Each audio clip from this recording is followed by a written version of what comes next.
सत्संग यहां आने से जन्मों जन्मों के पाप कर्म कट भी जाते हैं और पता भी नहीं चलता।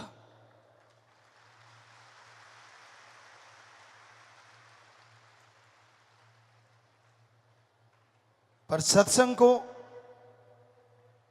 शांति से चुपचाप लगन से सुनना चाहिए। जो सत्संग में शोर करते रहते हैं वो खाली ही जाते हैं, उनके पल्ले कुछ नहीं पड़ता। सत्संग तो उन्हीं को फल देती है जो भावना से सुनते हैं और अमल करते हैं।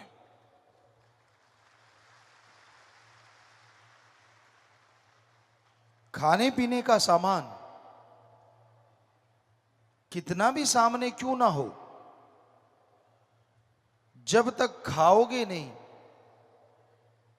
ना तो स्वाद आता है और ना ही ताकत आती है।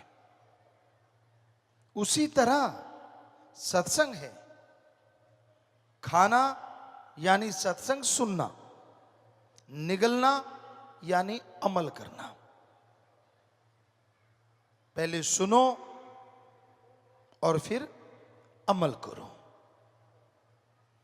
तो सत्संग का फल 100% मिला करता है।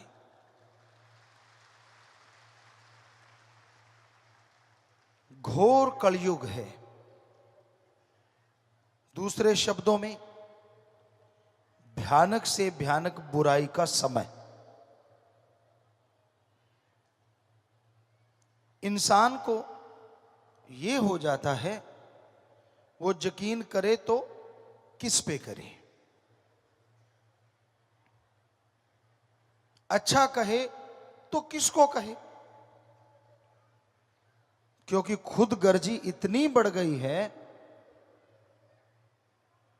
खुदगर्जी इतनी बढ़ गई है कि इंसान इंसानियत को छोड़ के शैतान बन रहा है।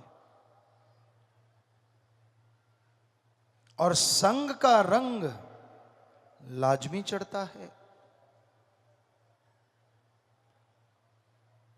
किसी का भी संग करो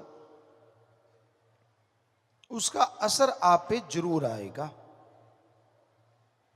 कहते हैं कोयले की खान में जाने से कालिख से बचा नहीं जा सकता, नमक की खान में जो जाते हैं वो नमकमय जरूर हो जाते हैं।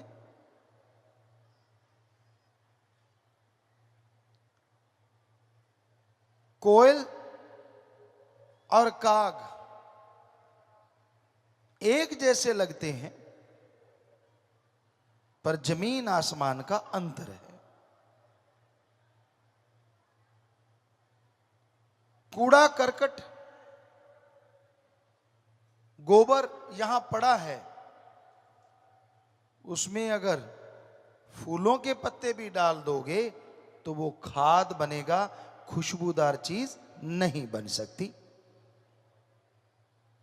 इसलिए अपने आप को बचा के रखो संग से। बुराई का संग इंसान को बुरा बना देता है। यानी इंसान अच्छा चाहे क्यों ना हो, पर अगर बुरे लोगों का संग करेगा, बुरे लोगों की सोहबत करेगा तो लाजमी बुरा बन जाएगा।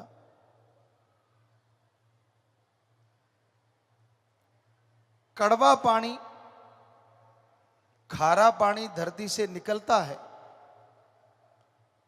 कितनी भी चीनी डाल लो वो कड़वापन त्यागेगा नहीं। और दूसरी तरफ गंगा जल में कितनी बदबूदार शराब डाल दो वो गंगा जल ही कहलाता है।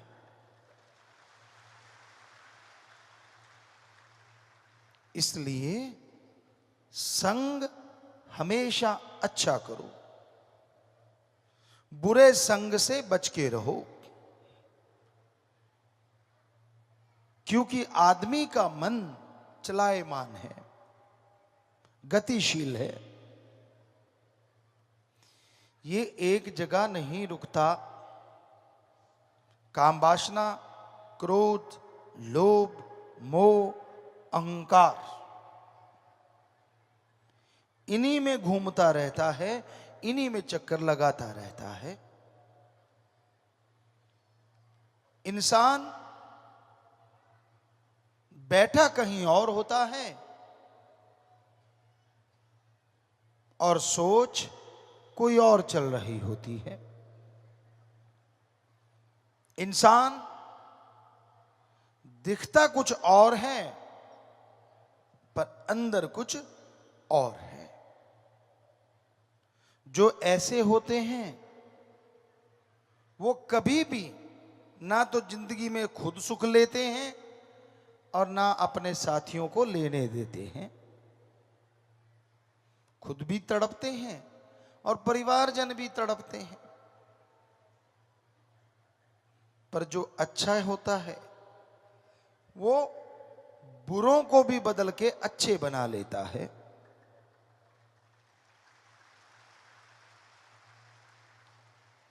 इसलिए संग सोहबत हमेशा अच्छे लोगों की करो। पर आजकल लोगों को चस्का बहुत पड़ा हुआ है। सामने दो लोग बातें करते हैं और तीसरे जो दूर से देख रहा है उसे होता है यार मुझे पता चलना चाहिए वो कर क्या रहे हैं।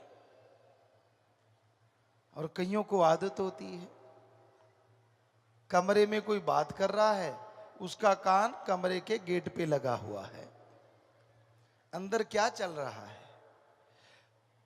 जिज्ञासा गलत नहीं, पर जिज्ञासा को बुराई की तरफ ले जाओ तो वो बुद्धि बुरी बन जाती है, और इसी को अच्छी तरफ मोड़ लो तो भगवान से भी मिला सकती है। क्योंकि जितनी जिज्ञासा होगी, जितनी श्रद्धा, जितनी तड़प होगी, उतनी जल्दी ही अल्लाह वाहिगुरु राम मिला करते हैं।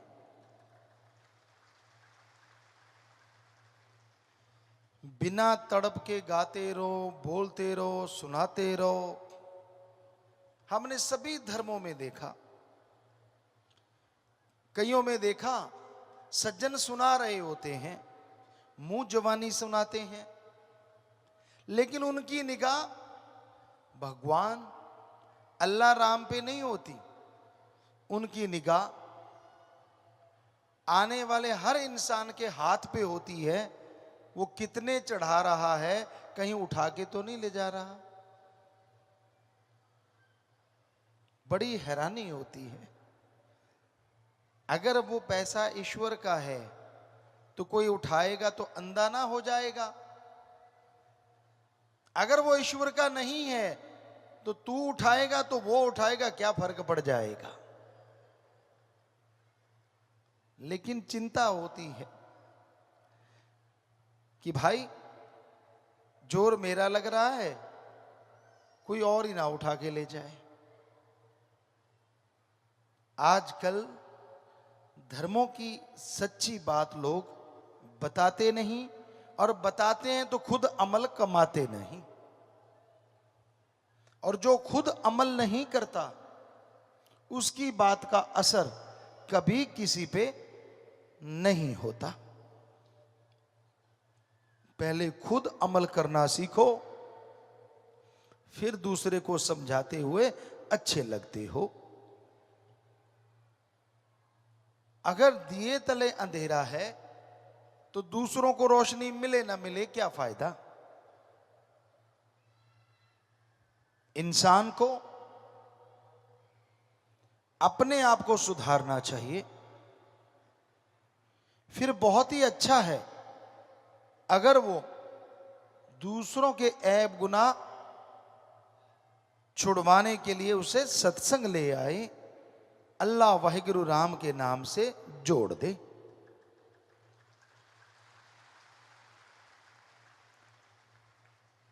वेद ग्रंथों में लिखा है, इस कलयुग में बुरे कर्म करने वाले को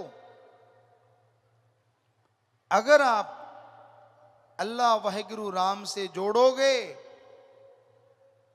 उसकी बुराइयां छुड़वा दोगे, तो जिस तरह कोई कटते हुए जीव को, गऊ को बुच्चड़ खाने से बचा लेता है, उससे हजारों गुना पुण्य आपको मिलेगा।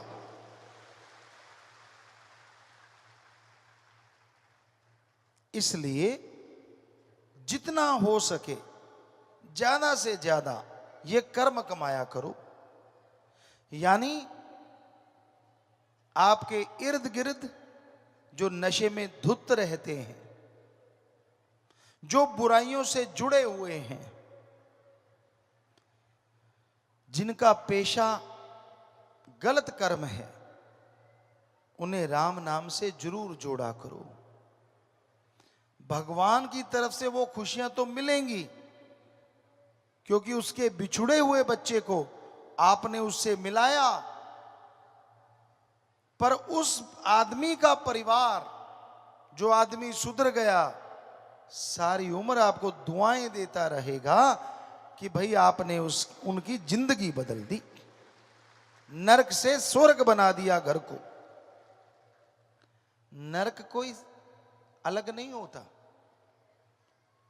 यहां नशा करते हैं या मांस खा खा के हड्डियां इधर उधर फेंकते हैं या उल्टियों के तालाब बन जाते हैं, वही नरक होती है।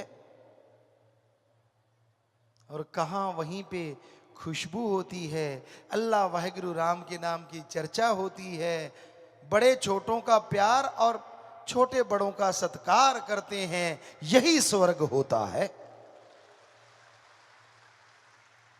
अगर यहां नरक भोग रहे हो तो अगले स्वर्ग की उम्मीद ना करो। अगर यहां स्वर्ग बन गया तो अनामी की उम्मीद करो, ताकि आवागमन खत्म हो जाए। सत्संग में आने से गम, चिंता, परेशानियां मिट जाया करती हैं। सत्संग में आने से इंसान को सोझी आती है, समझ आती है, और सत्संग में आके सुमरण करके अमल करने से हर धर्म के पवित्र ग्रंथ की समझ आनी शुरू हो जाती है।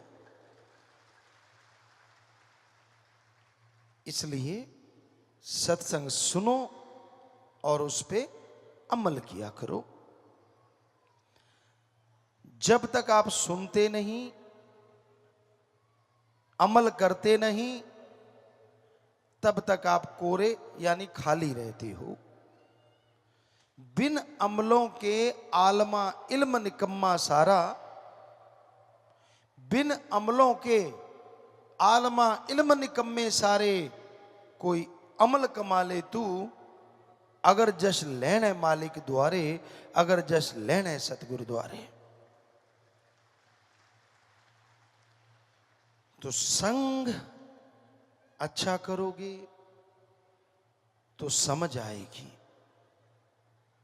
सत्संग करने से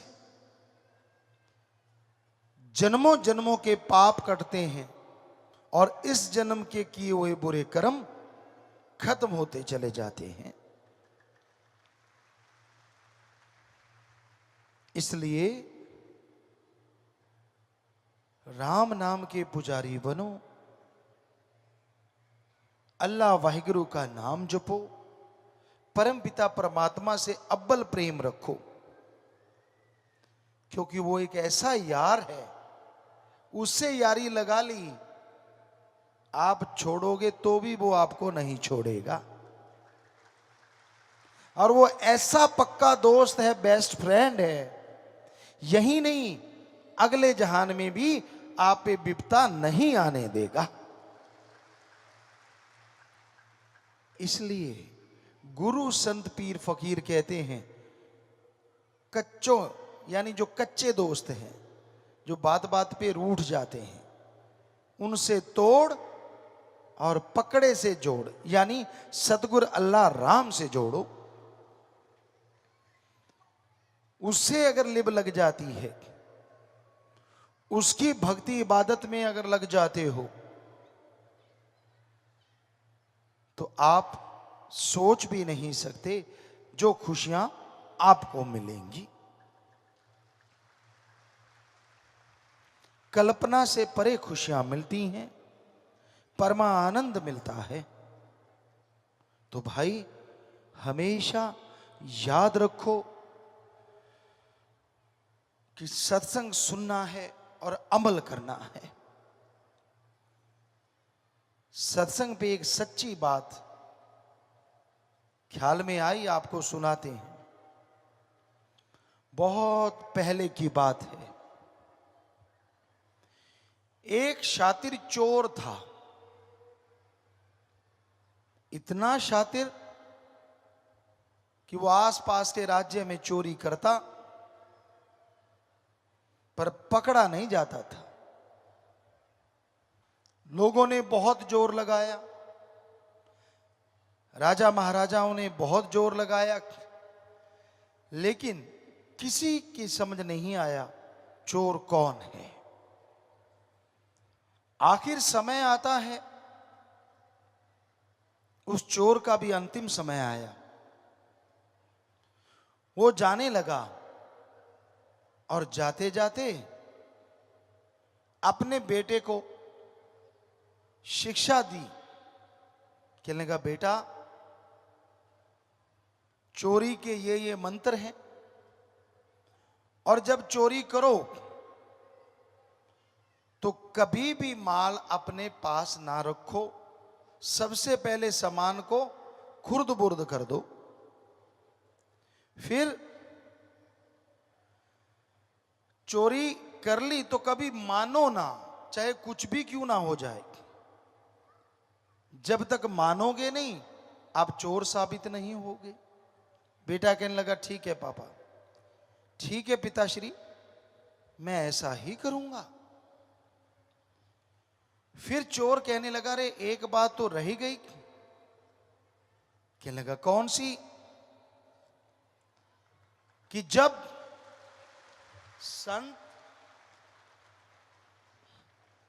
संत पीर फकीर की कहीं सत्संग हो तो उसमें मत जाना। अगर चले भी गए तो संतों की बात कभी ना सुनना। चोर का बेटा कहने लगा, ठीक है पिता, और वो चोर मर गया। अब चोर के बेटे ने चोरियां शुरू कर दी, पकड़ा नहीं गया। लेकिन एक दिन बादशाह का खजाना हीरे जवाहरात चुरा के भाग रहा था, तो सैनिकों की निगाह में आ गया। सैनिक पीछे पड़ गए, वो भाग रहा है। भागते भागते उसने देखा नगर में बड़ी धर्मशाला है और उसमें लोग बहुत जा रहे हैं, तो वो भी उनके साथ हो लिया। और पिता का बताया मंत्र, हीरे जवाहरात एक बहन को देख के ये भोली भाली लगती है, उसके बैग में डाल दिए और खुद सबके साथ अंदर जाके बैठ गया। जब अंदर जाके बैठा तो उसने देखा कि सामने तो एक संत बैठे हैं, एक फकीर बैठे हैं। तो उसने अपने दोनों अंगुलियां कान के ऊपर रख ली, कहीं कान में कोई संतों की आवाज ना पड़ जाए। दबा के उंगलियां बैठ गया। पर अचानक आदमी की फितरत है, अगर आपको बोले ना कि उधर बहुत खूबसूरत कुछ है। कई तो अभी देखने लग गए, जिन्होंने नहीं देखा वो बाद में देखेंगे, अच्छा क्या था उधर। यानी जिधर से रोका जाए नेचुरली उधर ध्यान ज्यादा जाता है। तो चोर ने सोचा, यार ये संत ऐसा क्या करते हैं, लोग तो तालियां मार रहे हैं, बड़े खुश हो रहे हैं, मैं सुनूं तो सही। उसने कान से उंगलियां हटाई और संतों का वचन आया, देवी देवताओं के परछाई नहीं होती। इतना सुना कि तो अच्छा ये तो बोल रहे हैं, झट से कान बंद कर लिए। सत्संग समाप्त हुआ, चोर बाहर निकला। उसकी पहचान थी सैनिकों को, और सैनिक जैसे वो बाहर निकला उसको पकड़ के ले गए, राजा के दरबार में पेश किया गया। राजा ने पूछा, क्या इसके पास चोरी का सामान मिला? तब सबसे बड़ा सबूत यही होता था कि चोरी का सामान मिल गया तो चोर है। कहते जी वो तो नहीं मिला। कहते फिर किस आधार पे कहते हो? कहते जी हमने इसको खुद देखा है भागते सामान उठा के। उसको जेल में कर दिया, बहुत प्रयत्न किया कि मान जाए, नहीं माना। एक औरत जासूस थी, कहने लगी, बादशाह सलामत, अगर कहो तो मैं मनवा लेती हूं। कहने लगी ठीक है। चोर अंदर कोठड़ियों में बंद है, और अचानक क्या देखता है, गेट खुला है, धड़ाम से पहरेदार गिरे, दूसरा खुला, तीसरा खुला, सब गिर रहे हैं, और अचानक देवी मां आ रही है, 4 हाथ। वो जो देवी की आकृति दिलों में होती है, बिल्कुल वही देवी आ रही है। चोर हक्का बक्का रह गया कि ये तो मेरी श्रद्धेय है, इसको तो मैं अपनी इष्ट मानता हूं। देवी आई, चोर रोने लगा, ओ मां तू आई है, मेरी पूजा मैं करता रहा, तुझे याद करता रहा, देखो मैं यहां फंस गया, मेरा बुरा हाल है, मैं धन्य हो गया आपके दर्शन करके। तो देवी ने आशीर्वाद दिया, देवी माता ने, और बोलने लगी, बेटा मैं तेरे दुख हरने के लिए आई हूं, फिक्र मत कर, आज मैं तुझे बाहर ले जाऊंगी। अचानक चोर ने देखा, देवी मां की परछाई नीचे से होती हुई दीवार के ऊपर तक जा रही है। चोर शातिर तो था, झट समझ गया। देवी कहती, बस तू सच सच मुझे बता दे, चोरी की है कि नहीं की, मैं तेरे गुनाह माफ कर दूंगी। अब चोर तो समझ चुका था, वो आगे से 4 गुना ज्यादा रोने लगा, पूरी एक्टिंग कर, मां मर गया मैं तो तेरा रखने का हूं, मैंने चोरी तो क्या, मैं तो चोरी की तरफ मुंह भी नहीं करता। कहती बेटा देख ले वरना नरकों में जाएगा। कहता मां मुझे यही नरक दे दे अगर मैं झूठ बोलूं तो, क्योंकि चोर को पता था कौन सी माता है। तो वो औरत जासूस जो बन के आई थी, माता कहती ठीक है बच्चा चल मेरे साथ, उसके साथ हो लिया। सैनिकों को कहती राजा के पास ले जाओ, वो कहते जी देवी मां। वो राजा के पास ले गए। वो औरत जो देवी बनी थी, भेष बदल के राजा के पास पहले पहुंच गई। कहने लगी राजन उसने चोरी नहीं की। राजा कहता तू इतना पक्के से कैसे कह सकती है?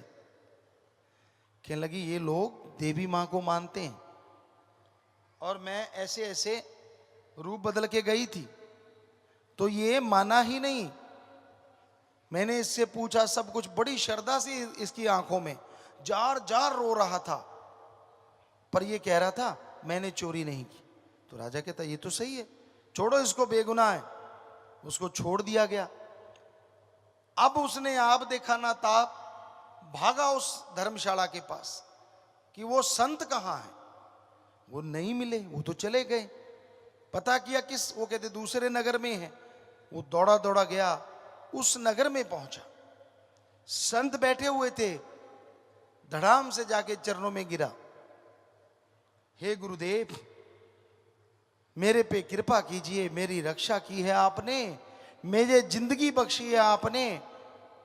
तो संत मुस्कुराए, कहने लगे बेटा हमने तो कुछ नहीं किया, जो करता भगवान। कहता आप फला नगर में सत्संग कर रहे थे और मैंने सत्संग सुनना नहीं था, मेरे बाप ने रोका था, पर जिज्ञासा हुई कि क्यों रोका था, ऐसा ये संत क्या बोलते हैं। तो मेरे कानों में पड़ा कि देवी देवताओं की परछाई नहीं होती। तो उसने पूरी बात बताई कि आपकी सत्संग के एक लाइन ने आज मेरी जिंदगी बख्श दी। अगर मैं पकड़ा जाता तो सूली पे चढ़ा दिया जाता, तो अगर पूरा सत्संग सुनूं और आपका राम का नाम लूं तो पता नहीं मुझे क्या मिल जाएगा। और यही सच होता है। संत सत्संग अपनी बड़ाई के लिए नहीं करते। हम तो खाकसार हैं, चौकीदार हैं, आपके सेवादार हैं भाई। वो एक की बड़ाई करते हैं जिसके अरबों नाम हैं, ओम हरि अल्लाह गॉड खुदा रब वाहिगुरु प्रभु भगवान मालिक रब, वो एक है। वो उसकी बड़ाई करते हैं और सबको बोलते हैं कि उसका नाम जपा करो। जिस तरह सूली से उसके कर्म बदल गए चोर के, अरे आपके भी पता नहीं कितने भयानक कर्म, कितनी भयानक चिंताएं जल के राख हो जाएंगी, क्योंकि वो भगवान, वो प्रभु, वो परमात्मा दया का सागर है, रहमत का दाता है। वो इतनी रहमतें बख्शता है, इतनी दया में करता है कि उसकी कल्पना भी आप नहीं कर सकते। सुबह का सुमरन 2 से 5 का ब्रह्म मुहूर्त, अमृत वेला, God's pray time, early morning between 2 to 5, ये जो समय है, नासा साइंस केंद्र अमेरिका भी कहता है कि इसमें oxygen pure and more, oxygen शुद्ध होती है, हवा शुद्ध होती है और ज्यादा ऑक्सीजन रहती है। तो इसलिए वैसे समय तो यही बढ़िया है, पर जब जागो तभी सवेरा, जब जागते हो तभी सिमरन कर लिया करो भाई। पर कई तो सोते रात के 2 बजे स्कीम शुरू होती है कि सोएं क्या, 3-4 बजे जाके सोते हैं और सूरज बेचारा चीखें मारता है तब जाके उठते हैं, यानी दोपहर हो जाती है जब। तो ये अजीबोगरीब सोने का टाइम है, अजीबोगरीब ये कलयुग है। हमने तो कह के देख लिया बच्चों को, मतलब ही नहीं कि बदल जाएं। बारे शाह ना आदत जांदियां जी, भावें कट्टिए पोरियां पोरियां जी। चाहे मजाजी इश्क में कहा हो, पर कई लाइनें फिट बैठती हैं कई लोगों पे। कितना भी कह लो, कितना भी समझा लो, उनकी सुई वहीं की वहीं। बड़े बहाने होते हैं, बच्चे नहीं सोने देते हैं। अच्छा, हमने तो बच्चे पाले नहीं ना, आप अलग से पाल रहे हो, ऊपर से टपके हैं क्या आपके वाले? माता जी से पूछ लेना कभी। हम बच्चे हमारे भी तो थे, लेकिन सही 7 बजे सारे खाना खाते थे, वो भी खाते थे। 9 बजे सब लोग सो जाते थे, वो भी सोते थे। 4 बजे हम लोग उठते थे, 5 बजे सुबह वो उठ जाया करते थे। आपके वाले कोई एलियन है क्या जो ऊपर दुनिया से आए हैं? नहीं, सोना खुद ने गलत होता है और दोष बच्चों को। जब उसको सोने ही नहीं दोगे बेचारे को, क्योंकि आपको होता है मैं जब सोऊं तब वो सोए, टाइमिंग सही रहे, तो ये गलत काम ना करो, बच्चों को भी बिगाड़ते हो, खुद भी बिगड़ते हो। सो सही टाइम पे सोया करो, सही टाइम पे उठा करो। अच्छे हैं जो बच्चे सही टाइम पे उठते हैं, क्योंकि आयुर्वेदा कहता है रात का भोजन सूरज रहते रहते करो तो बेस्ट है। बैक्टीरिया वायरस नहीं होते, साइंस को चैलेंज करते, चाहे आप जाके पढ़ लो, साइंस में भी यही मिलेगा जो आयुर्वेदा में लिखा है। क्योंकि जैसे जैसे रात बढ़ती है बैक्टीरिया वायरस भी बढ़ते हैं। पर आज वालों का तो डिनर ही होता है 12-1 बजे। चक्कर तो ये है ना, रात की रोटी तो किसी को आती ही नहीं, डिनर गांव वाला कहते कहते ले अनपढ़ गवार। तो सुबह लोग जल्दी इसलिए लेते थे कि सुबह दूध ताजा निकलता था और उसको जल्दी जल्दी ले लेते थे। दूध अगर बिना उबाले घंटा 2 घंटे 3 घंटे पड़ा रहे तो उसमें बैक्टीरिया वायरस बन जाते हैं। उसको जहां तक हो निकलते ही जल्दी से पियो, अदरवाइज उसको उबाले दे के रखो ताकि वो चीजें उसमें पनपे ना, ये जरूरी होता है। पर कई कुड्र साहब होते हैं, वो कच्चा ही रख लेते हैं और फिर बीमार होते रहते हैं, कभी पेट खराब, कभी उल्टी आ गई, कभी कुछ हो गया, तो फिर कहते यार दूध में कुछ डाला तो नहीं। डाला नहीं, तूने डलवाया है। तो इसलिए ये चीजें ख्याल में रखनी चाहिए। तो सत्संग में आपको दुनियावी चीजों का भी मुफ्त में ज्ञान मिल रहा है भाई, होना तो रूहानियत का चाहिए, पर परमपिता शास्त्र नाम श्याम मस्तान जी दाता ने आपकी दुनियादारी भी तो देखनी है ना। तो ये 100% आप अमल कर लो, अगर फर्क ना लगे तो कहना। ये जो डिनर है उसको, डिनर को जो आपकी इवनिंग टी होती है ना उसमें ले आओ, और इवनिंग टी को थोड़ा सा बैक गियर पीछे ले आओ। पढ़े लिखों की इवनिंग टी होती है 5 बजे 6 बजे, तो आप 7 बजे शायद दिन छिपता होगा या 6 बजे जब भी है 7 एक करीब, तो उस समय खाना खा के देखो। और सोने से पहले अगर फ्रेश दूध थोड़ा सा ले लिया जाए तो डाइजेस्ट के लिए, शरीर के लिए, बॉडी रिपेयर के लिए सबसे बेस्ट होता है, ये कहता है आयुर्वेदा। सो भाई, आप उस परमपिता परमात्मा की औलाद हो, और जो उसकी औलाद है वो फकीर की औलाद पहले होती है। इसलिए माँ बाप को अपने बच्चों का फिक्र होता है, हमें आपका फिक्र है, चाहे सफेद दाढ़ी है आपके चाहे काली है, हमें आपका फिक्र है। आपको कोई रोग ना लगे, आपको कोई परेशानी ना आए, आपको कोई टेंशन ना आए, आपको कोई तकलीफ ना आए, हमेशा यही ख्याल रहता है।